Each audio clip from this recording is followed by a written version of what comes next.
La hipercalcemia es el trastorno hidroelectrolítico que consiste en la elevación de los niveles de calcio plasmático por encima de 10,5 miligramos por decilitro. La hipercalcemia puede producir trastornos del ritmo cardíaco, así como un aumento en la producción de gastrina y úlceras pépticas. Epidemiología. La hipercalcemia moderada es común y se presenta con mayor frecuencia en mujeres posmenopáusicas. La incidencia de hiperparatiroidismo primario en la población general, que es la principal causa de hipercalcemia, es de 1 o 2 casos por cada 1000 adultos. Etiología de hipercalcemia. 90% de los casos de hipercalcemia están relacionados con hiperparatiroidismo o cáncer. Del porcentaje relacionado con cáncer, el 80% se debe a metástasis óseas y el 20% a los efectos de la producción ectópica de la hormona paratiroidea. Las causas de hipercalcemia se resumen en la siguiente tabla. El metabolismo del calcio es regulado principalmente por las acciones de 1,25-dihidroxicolecalciferol, la hormona paratiroides y la calcitonina. La hormona paratiroides es un regulador muy potente de calcio plasmático y controla la conversión de vitamina D en su forma activa en el riñón. El calcio desempeña un papel importante en las vías de transducción de señales, donde actúa como segundo mensajero.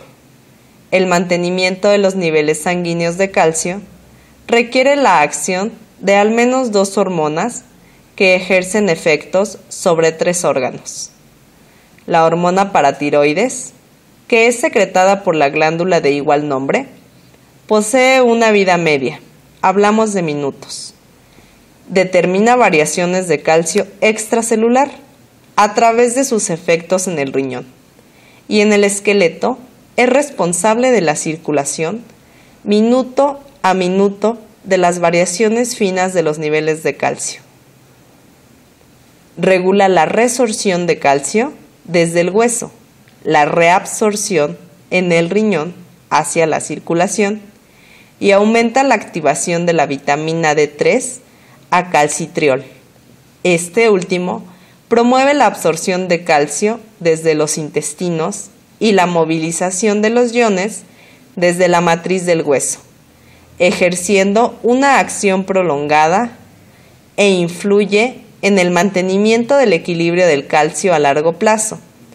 Esta hormona estimula la síntesis de la proteína fijadora de calcio en la célula de la mucosa intestinal, que es responsable del transporte de calcio desde la luz intestinal hasta el líquido extracelular. El líquido extracelular representa solo el 1% del total de calcio.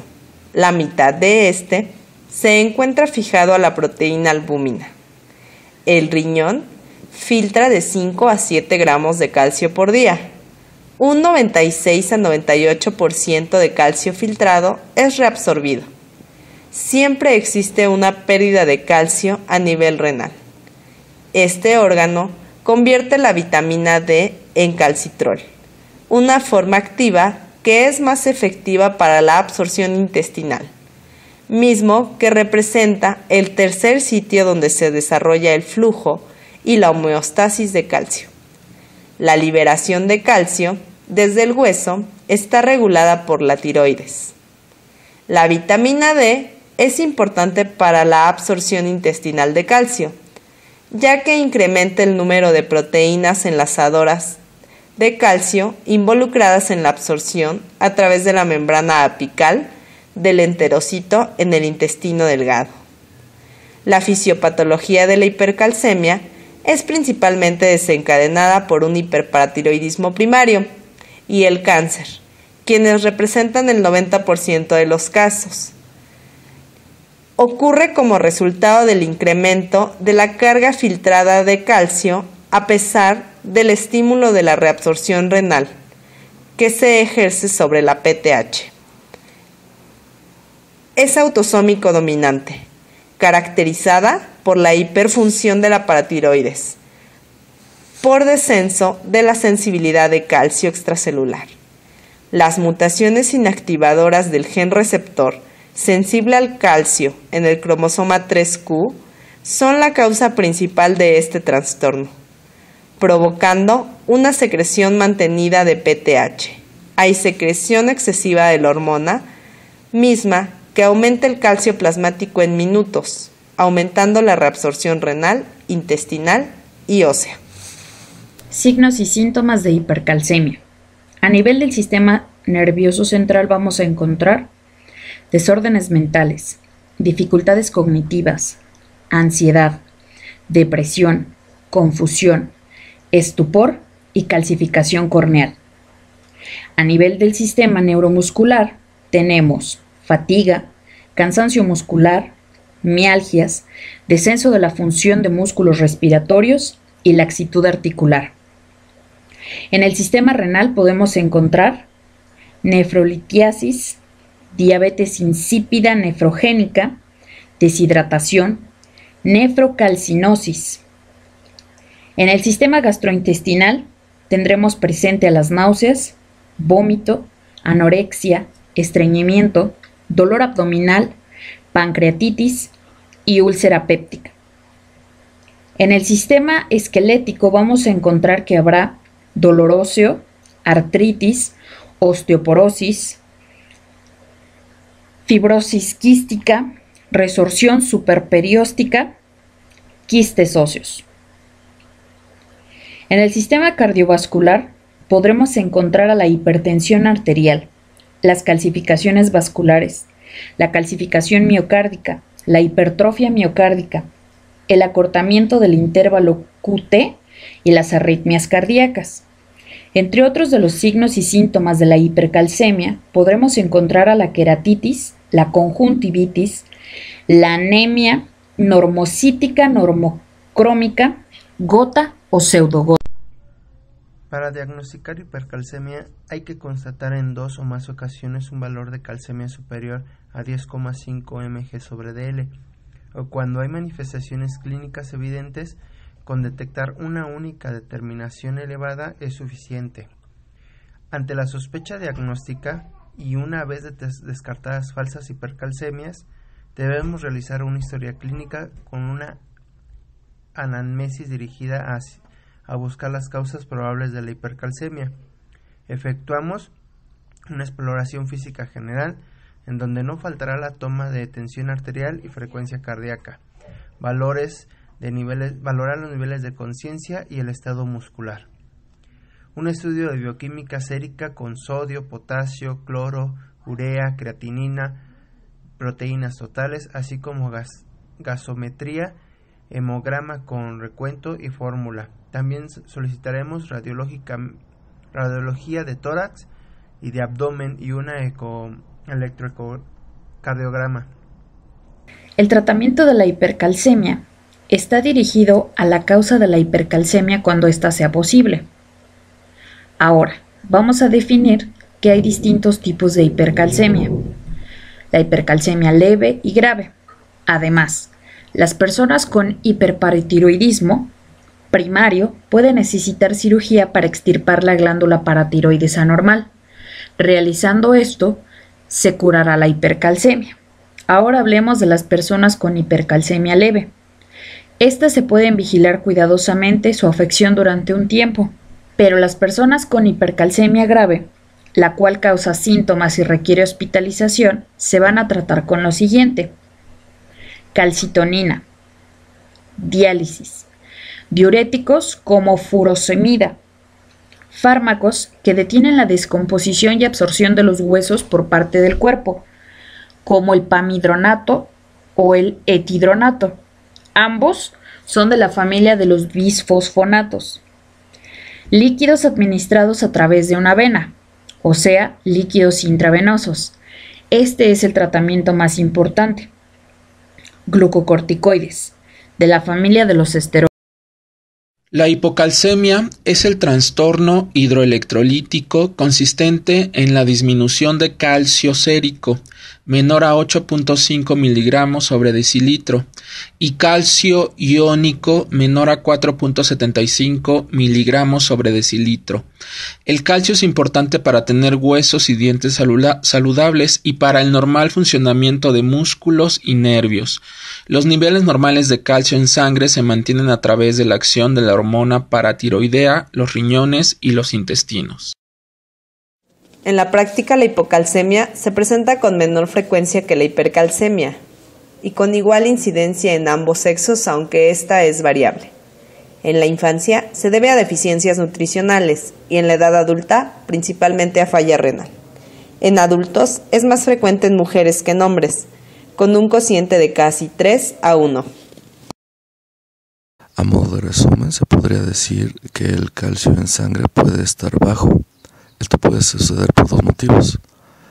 El primero puede ser porque se produzca una pérdida de calcio mayor de lo normal al aumentar su eliminación a través del riñón, o bien porque dicho mineral se acumule en diferentes zonas del cuerpo en las que no puede ser aprovechado, esto así disminuyendo su concentración en la sangre.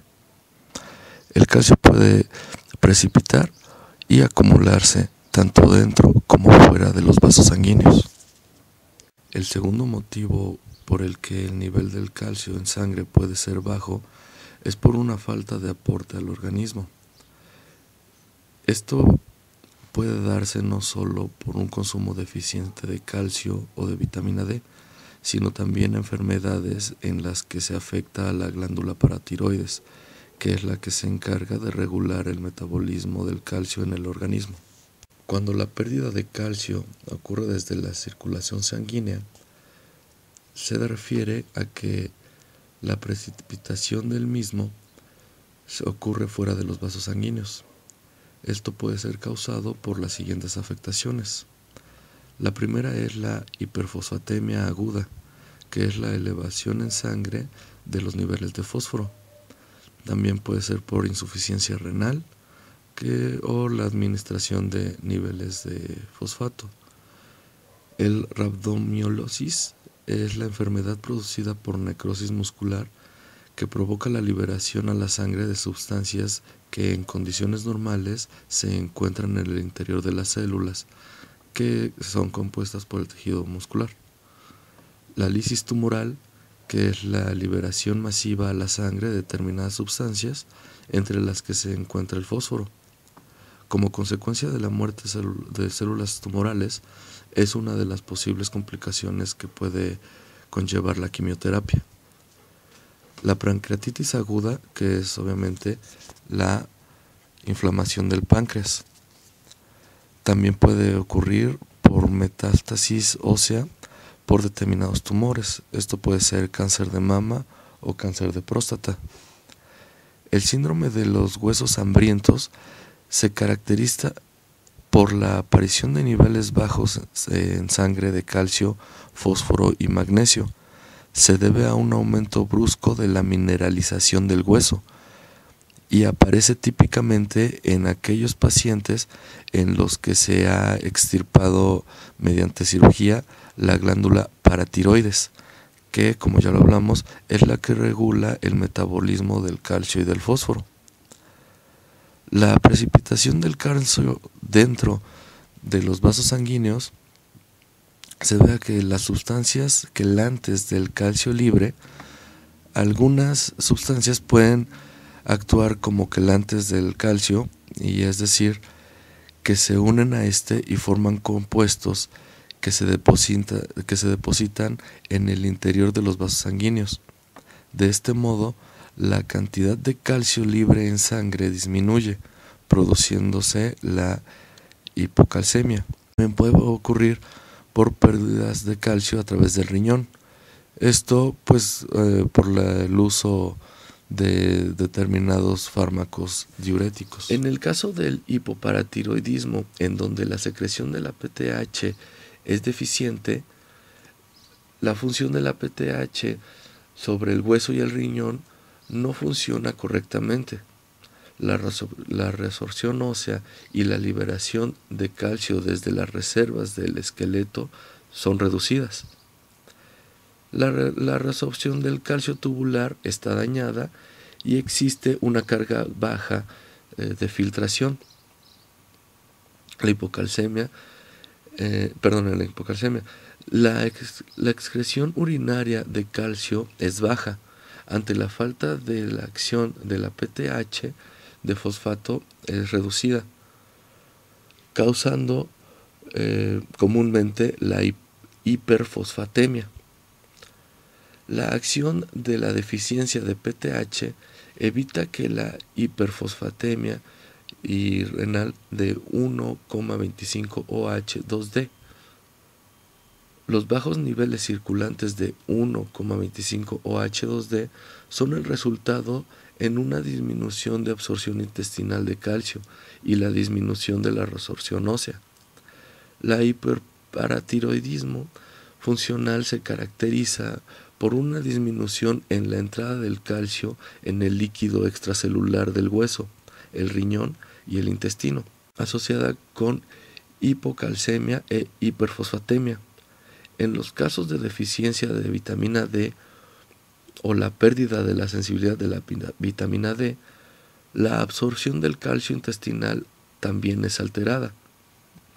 Ahora bien, la 1,25 OH2D también es un potente estimulador de la resorción ósea y la falta de este también evita la movilización del calcio óseo. La deficiencia de la vitamina D, las glándulas paratiroideas están intactas y la hipocalcemia induce un hiperparatiroidismo secundario, combinado también con el aclaramiento renal del fosfato. La hipocalcemia en la deficiencia de la vitamina D conduce a la disminución de la absorción intestinal del calcio y es entonces cuando se convierte en hipofosfatemia.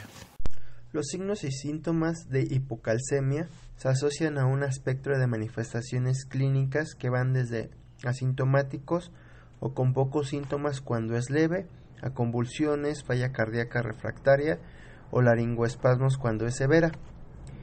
Los síntomas de hipocalcemia aguda son secundarios al aumento de excitabilidad neuromuscular y van desde parestesis a espasmos musculares hasta cuadros de tetania y convulsiones. Raramente pueden aparecer anormalidades en los electrocardiogramas como prolongaciones del intervalo QT. Los pacientes con hipocalcemia crónica presentan manifestaciones clínicas como formación de cataratas, calcificaciones ectópicas y ocasionalmente Parkinson y demencia. Para el diagnóstico de la hipocalcemia, además de medir el calcio sérico, es útil conocer los niveles de albúmina, fósforo y magnesio. La cuantificación del nivel de PTH es de máxima importancia en la evaluación de la deficiencia de calcio. La supresión o un nivel bajo de PTH en caso de hipocalcemia confirma la ausencia o disminución de la secreción de la hormona, un hipoparatiroidismo, como la causa de la hipocalcemia. El incremento del nivel de PTH, hiperparatiroidismo secundario, orientará la atención hacia la vitamina D como causa de la hipocalcemia. La deficiencia alimentaria de esta vitamina se valora mejor al medir los niveles de 25-hidroxivitamina D en suero, que refleja las reservas de la vitamina. En caso de insuficiencia renal o sospecha de resistencia a la vitamina D, es útil medir los niveles séricos de 1,25-hidroxivitamina D. Para el tratamiento de hipocalcemia aguda, la tetania se debe de tratarse de inmediato con calcio en dosis de 200 a 300 miligramos de inicio, administrando gluconato cálcico al 10%. Una ampolleta de 5 mililitros tiene 45 microgramos de calcio. Administrar 4 a 6 ampolletas de 10 mililitros en 100 mililitros de suero glucosado al 5% por 10 a 15 minutos. Cloruro cálcico al 10%, una ampolleta de 1 mililitro tiene 36 miligramos de calcio. Administrar 5 a 10 ampolletas en 100 mililitros de suero glucosado al 5% en 15 minutos.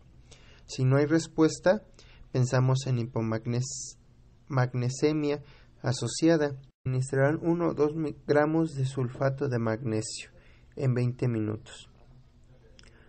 Nunca se administrará calcio asociado a otras drogas, especialmente a bicarbonato, por riesgo de la precipitación. Y si la hipocalcemia es asociada a hipopotasemia, primero se trata la calcemia para evitar una tetania. Gluconato cálcico de 30 a 40 mililitros en 500 cc de suero. Glucosado al 5%. Cloruro cálcico de 10 mililitros en 500